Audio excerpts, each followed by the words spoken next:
Broadway's My Beat, from Times Square to Columbus Circle, the gaudiest, the most violent, the lonesomest mile in the world. Broadway's My Beat, with Larry Thor as Detective Danny Clover.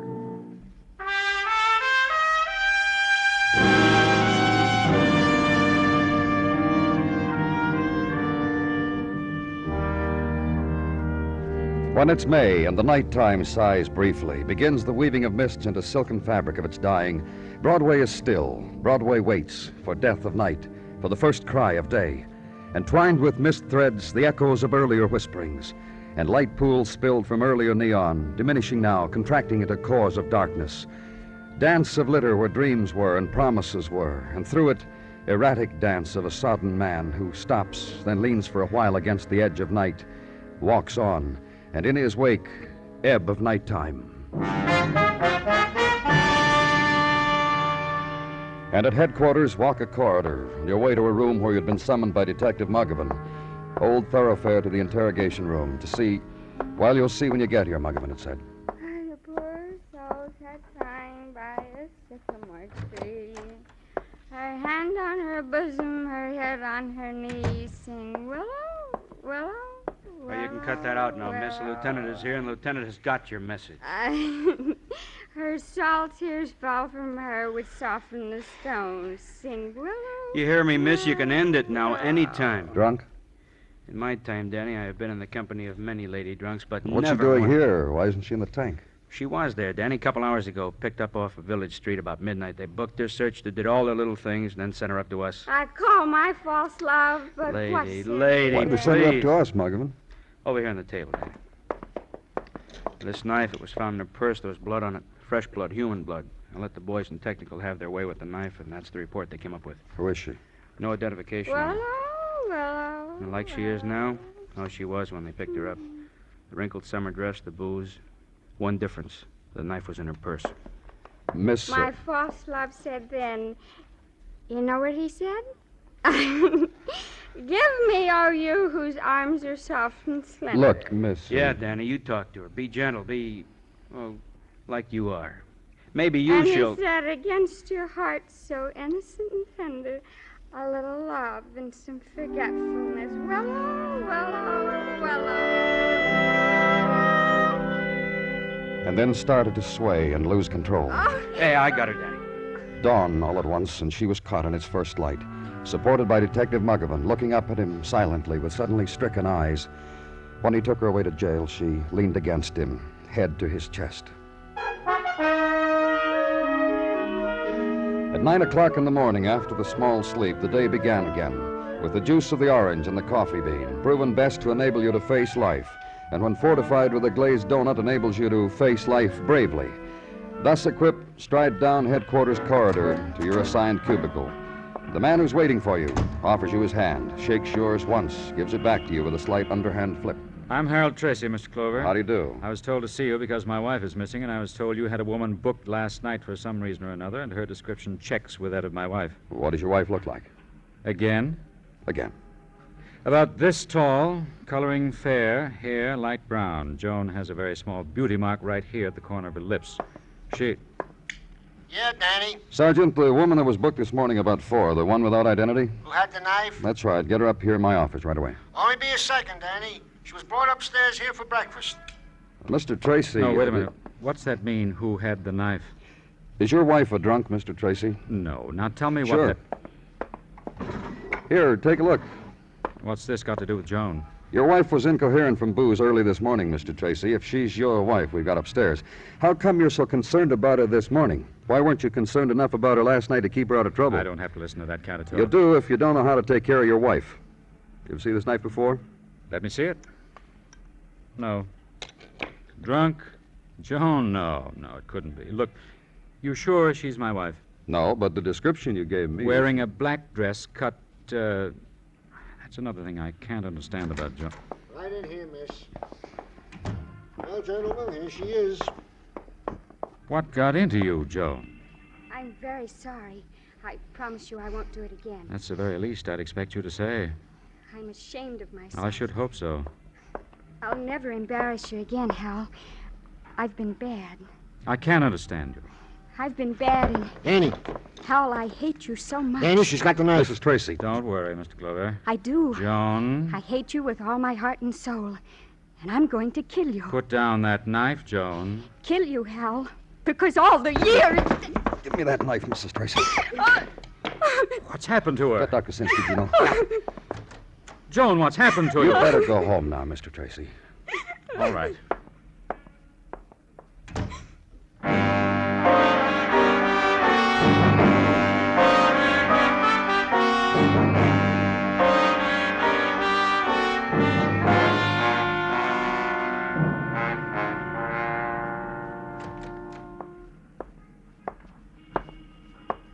Look up, Danny. Look up from your desk and get hit with it. Marty. Aha. Who else but Marty Udenfreund, to be exact? Hits you, huh? This tired face you remember, You huh? look fine, Marty. Tanned. You drove an open-air cab, you would also be tanned in the face. However, what happened to your particular set of values concerning the female of the species, I can't guarantee. Were you a cabbie? What are you talking about, Marty?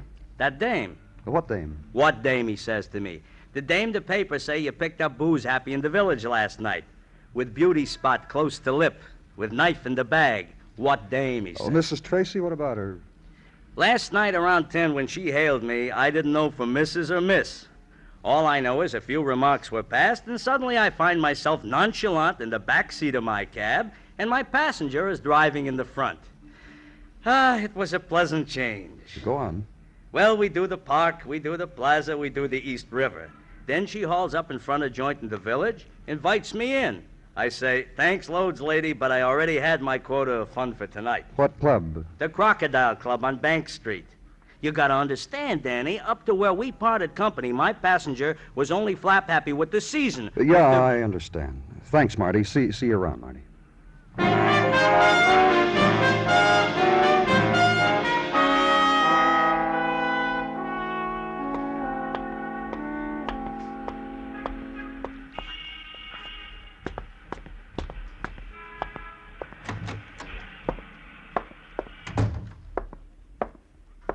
Good afternoon. I'm looking for the manager of this club. Truly? Police. Just one couple here, mister. A boy, a girl. A boy and a girl in a corner table. And see how they hold hands? Ah, isn't You the that... manager? I'm Leslie Cobb, and I manage. And just what is it that you need in the afternoon, you being a police officer and all? Well, some information. You? About a woman named Joan Tracy. She was here last night. Say that name again? Joan Tracy. About 5'4", about a 26-inch waist. And the little thing right here, the beauty mark. And suddenly emancipated. Call me Joan Tracy the Liberated. That one? The lady on a toot? What about her? I only had one drunk in here last night, and she swore to everybody her name was Joan, and she was free, free, free. Come what may, she said, which was a lie. Oh? She found a fellow. She found a fellow with a book of verses, and she had a jug of booze. Whether there was bread or not, I wouldn't know. What are you talking about? She went off with a boy in jeans and plaid shirt who calls himself Robin Forrest this week. Has a room down the corner, that way, an attic. And there to laugh and sorrow and taste... Yeah. Thanks a lot. And out of the jaws of the Crocodile Club, and onto Village Street in Maytime, past shop of French pastries and French legends scrawled in pink icing on sun-yellowed wedding cakes, and make the quick, free translations and walk on. And leaning against doorway, the sandaled girl in batik sari, head posed against the hand-painted sign that reads, Jewels, Custom Made, Second Landing, and walk on to corner rooming house, where a boy who this week calls himself Robin Forrest is to be captured in his attic lair, where he usually is if he's not on the wing somewhere else. Attic is the room boasting the skylight. And ascend old stairs, banister carved with old memories, and onto landing, down hallway.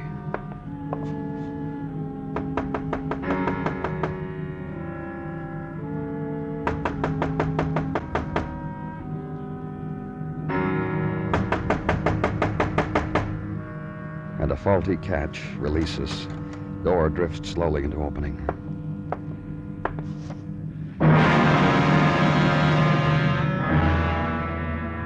Latticed rays of sun from fulcrum of skylight. To hold in dust dance, boy sprawled on floor. Boy in plaid shirt and jeans. Young man with knife wound. Young man dead. Young man murdered.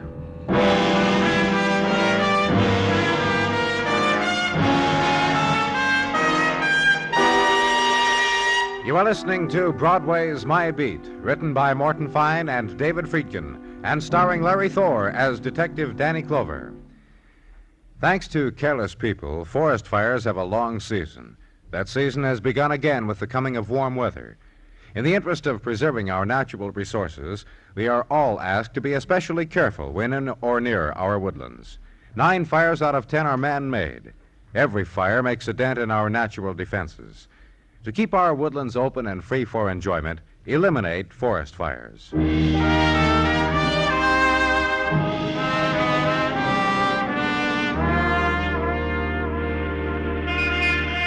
The season of promise is dying, and on Broadway its swift, silent passing goes unnoticed.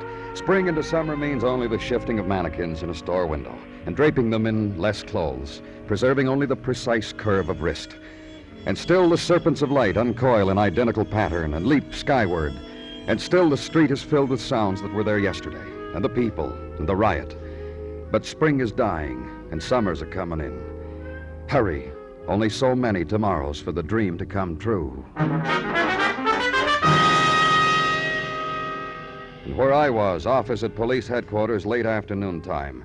The hour of the police sergeant from Never Never Land, who had somehow gotten a job in New York. Danny? Come in, Gino. Well, how did you like it? How did I like what?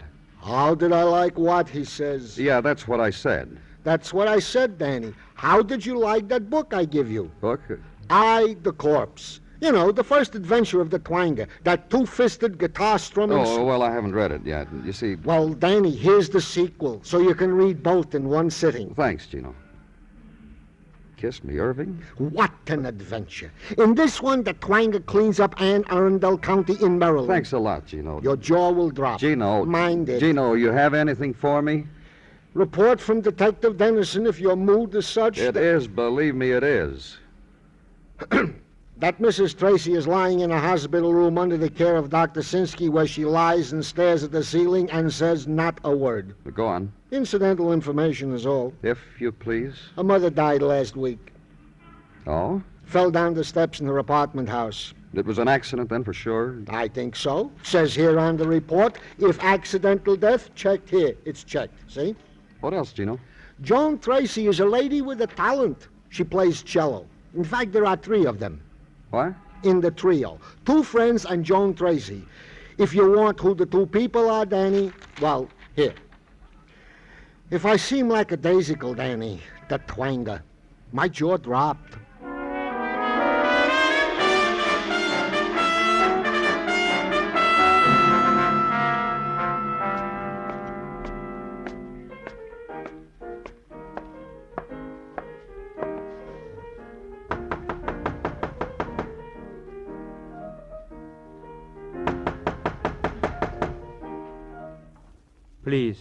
Please, go away. Mr. Kodalier? It matters to you who I am? Yes, it does. I'm from the police. Thank you. I am Kodali. Now, please, go away. Police. On police business, Mr. Kodalier. You wish to enter into negotiations with me? Concerning private piano lessons, concerning harmony, theory? Concerning Joan Tracy. Theory. Joan. All right, if we talk inside? Please.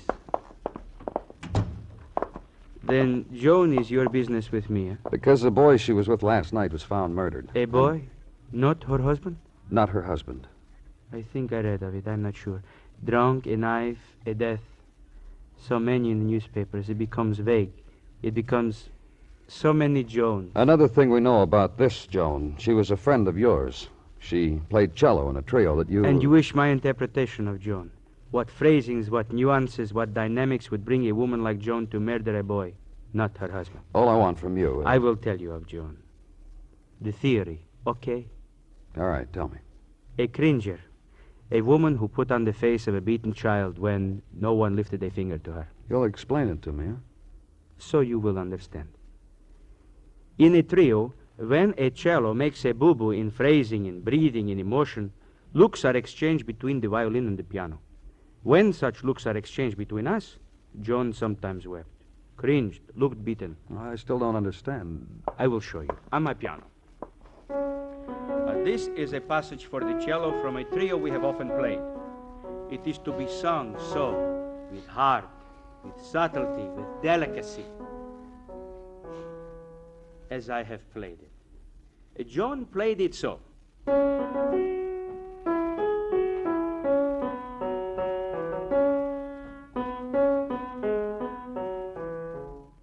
Understand? I think so. Good. Now that is John. Strict tempo, strict pitch, and strictly without heart. That is John. What I said before to you. Please do it. Please go away.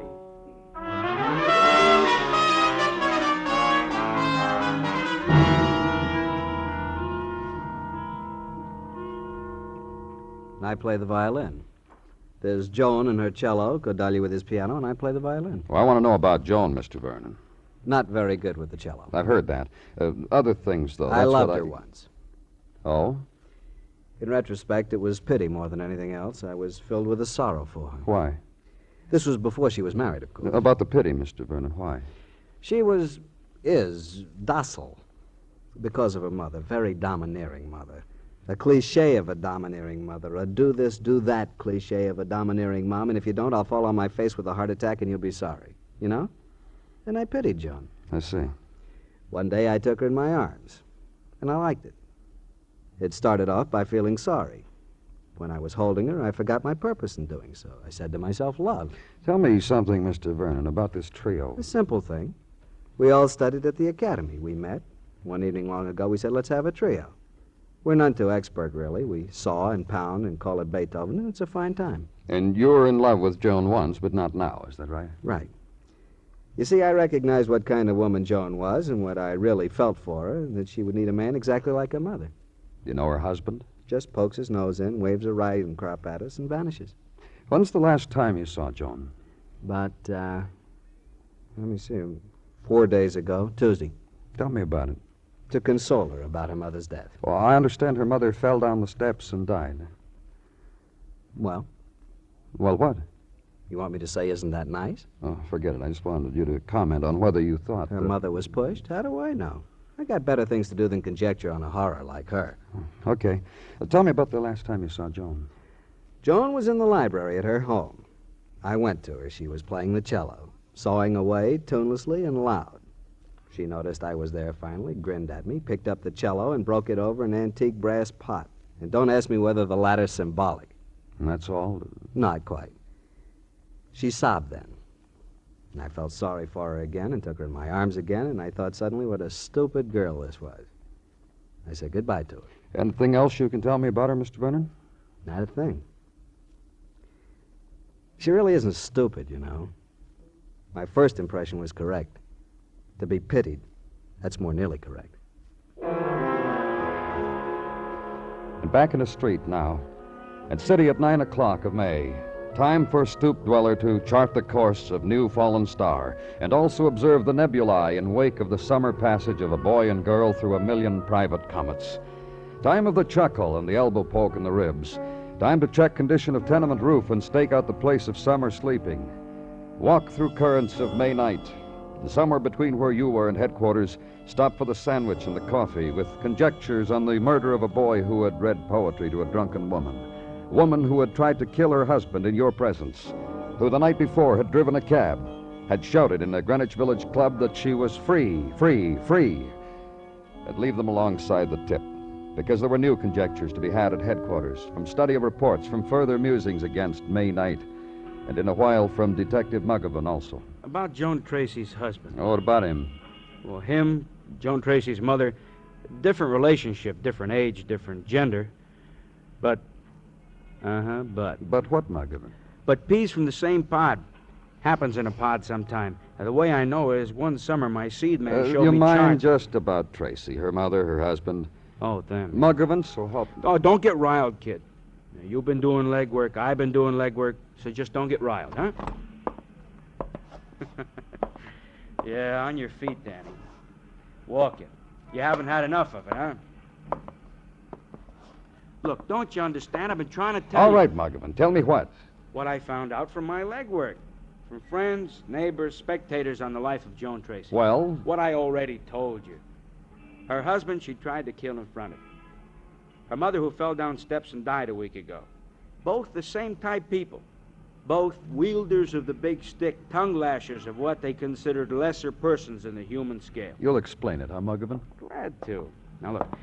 Mother of Joan Tracy, one of those mothers. The kid, Joan, the woman, Joan, couldn't make a move, couldn't breathe, couldn't smile, couldn't cry until Mama gave the word. Up until Joan married Mr. Tracy, that is. Well, she married him, then what? A word about the background of husband Harold Tracy. Seems a few years back he was headmaster in a boys' military academy. Seems he had codes of behavior for little boys. Oh, and disciplines to match. Pete Chirino of a chap with the willow rod, I understand. Now, Danny, you take a man like that, marry him into a woman like Joan, what have you got? Yeah. Get on the phone. Get him down here, Muggavan.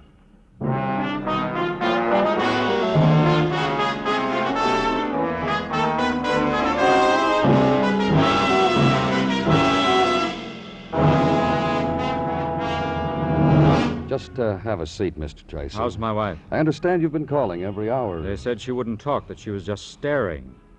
Once What? when I was a headmaster, there was a boy who did that. I took him for a walk. I talked with him. I cured him. He didn't do it anymore. You ordered him to behave, is that right? I illuminated for him the difference between proper and improper conduct. Joan already knows that. Then now all you think your wife needs is talking to by you. Exactly. Why did she want to kill you, Mr. Tracy? You mean this morning with a knife? Of course that's what I mean. Were there other times? Certainly not this morning. Joan was drunk. No, I don't think so. I know my wife. Do you know whether she ever tried to kill her mother? Oh, are you serious? Then she didn't push her mother down the steps, did she? Joan was with me in Atlantic City when her mother fell. Well, that's what I wanted to know. You see... Stay in here, Mrs. Tracy. Hello, Joan. Hello, Hal. You see, Clover? You ready to go home, Joan? Whenever you say so. You see, Clover. Please sit down, Mrs. Tracy. Go ahead, Joan. In a little while, dear, I'm going to take you home and we'll have a little talk. Hal, What, dear? if you ever get close to me, I'll try to kill you. She don't like you at all, Mr. Tracy. She's not drunk either. What have you people done to her? Nothing. They haven't done a thing. They gave me time to just lie there in bed and scheme. They didn't bother me. I've got a lot of schemes. And if we go home together, one of them I like very much. Joan. Joan. Don't! Joan. Get away from her. She's my wife. You heard what he said. Get away from her. That's better. Mrs. Tracy, Yes. What? you want to tell us about last night? Joan, you don't have to. I want to. Go on. I got very drunk. I met a boy who recited poetry. We got very drunk together. I passed out. I woke up. I think he was dead. I didn't know. I drank some more from the bottle and I walked out into the street. Then it was this morning and I was here. You didn't have to say that. Why not? Why not? What's happened to you, Joan? I'm free. What? You know. I don't understand what she's talking about. She's a very sick woman. My wife is sick. She'll get better. That about does it, huh, Mr. Tracy? What are you talking about? Your wife's mother died last week. And... I can tell it. I've been thinking about it. I know the words. When she died, I heard about it and I sat down to cry. I couldn't cry. I felt relieved. You said free. Free. Of the kind of life you had with your mother. Afraid, docile. Hal, What? that's why I was such a good wife to you. Why the transition was so easy from daughter to bride. It was the same thing. You're the same kind of person. You could have explained it to me. No, not to you. You'd hit the air with your riding crop and demand obedience. Joan, listen to me. Joan, listen to me. Joan, listen to me. When your mother died, it happened. You were free of both of them. That's what I meant. What about it, Mr. Tracy? Well, Well, what? I had to show her, that's all. I caught up with her at that place, at that club in the village, as she was going out with that boy. I followed them. They were both in a stupor, a drunken stupor, when I walked in on them. So you stabbed the boy and planted the knife on your wife. It was sordid what you did, Joan. Ugly. Unbecoming. It needed to be stopped. I stopped it. You killed a boy, Hal. You didn't stop anything. I may go now, may I not? Goodbye, Hal. One thing you can be sure of, you'll never be embarrassed by me again, wherever you are.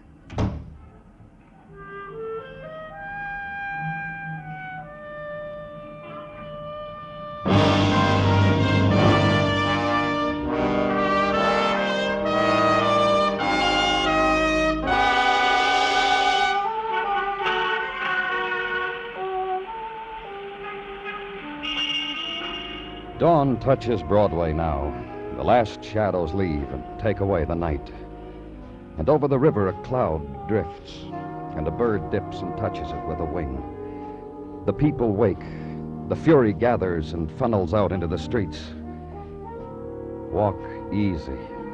Another day has come. The shock has come. It's Broadway, the gaudiest, the most violent, the lonesomest mile in the world.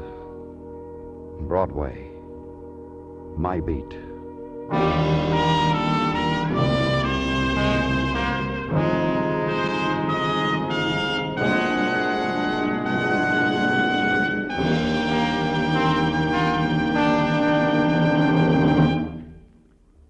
Broadway's My Beat stars Larry Thor as Detective Danny Clover, with Charles Calvert as Tartaglia and Jack Crucian as Muggavan. The program is produced and directed by Elliott Lewis, with musical score composed and conducted by Alexander Courage. In tonight's story, Sammy Hill was heard as Joan and Whitfield Connor as Hal. Featured in the cast were D.J. Thompson, Jerry Hausner, and Harry Bartell. Bill Anders speaking.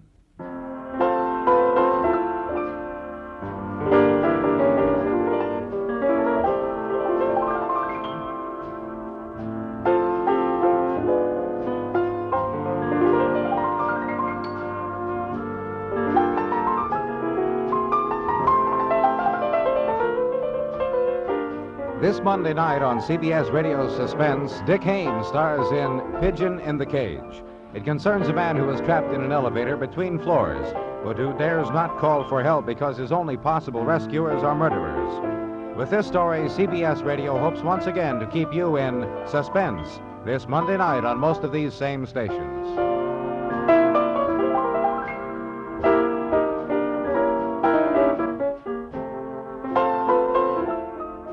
And remember, the top dramatic show of all, the Lux Radio Theater, is heard Monday nights on the CBS Radio Network.